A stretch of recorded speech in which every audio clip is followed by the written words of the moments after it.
এক ঘরে করে দাও, আগে যা দিনে যেমন ছিল সেরকম ভাবেই আমরা এখন আছি।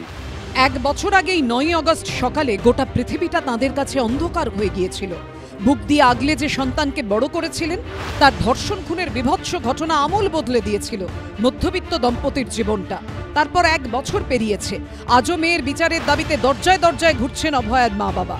আর সেই লড়াইয়ের যন্ত্রণার কথা বলতে গিয়ে শনিবার বিস্ফোরক অভিযোগ করলেন এই সন্তানহারা দম্পতি। তাঁদের দাবি, মেয়ের বিচার চেয়ে পথে নামায় এলাকায় তাঁদের একঘরে করে রাখা হয়েছে।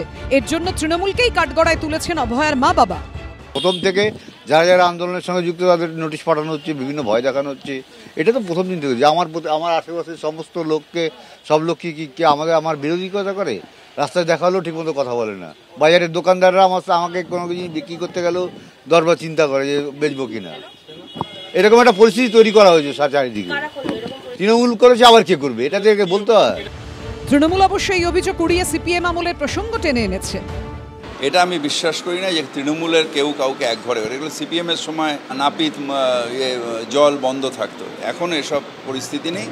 এখনকার পরিস্থিতি অন্যরকম, কোথাও এসব হয় না, এগুলো আমি বিশ্বাস করি না। যে আরজিকর মেডিকেল কলেজ, সেটা কলকাতার মেয়র, কলকাতা এলাকার মধ্যেই মেয়রের এখতিয়ারের মধ্যে পড়ে, কিন্তু তিনিও তো ব্যর্থ হয়েছেন আমার মেয়েকে সুরক্ষা দিতে।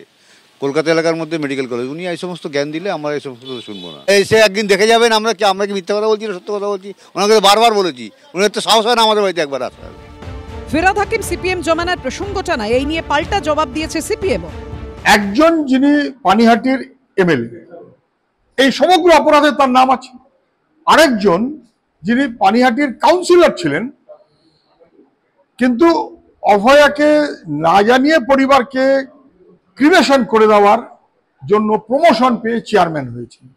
মুখ্যমন্ত্রী তাদের পাশে, তাদের মারফত মুখ্যমন্ত্রী বলিয়ান হয়ে তৃণমূল অভয়ার পরিবারকে চোখ রাঙাচ্ছে।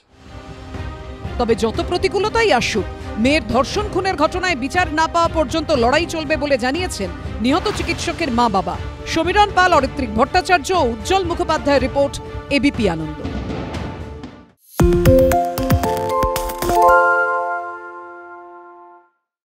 সত্য অন্তহীন, সত্যের খোঁজও তাই, সত্য সন্ধানে তাই আমরা অক্লান্ত, অকুতভয়। এবিপি আনন্দ নতুন ভাবনার প্রতীক, যা মনে মুক্ত, তথ্যে যুক্ত এবং যাবতীয় সীমানার বাঁধন থেকে মুক্ত।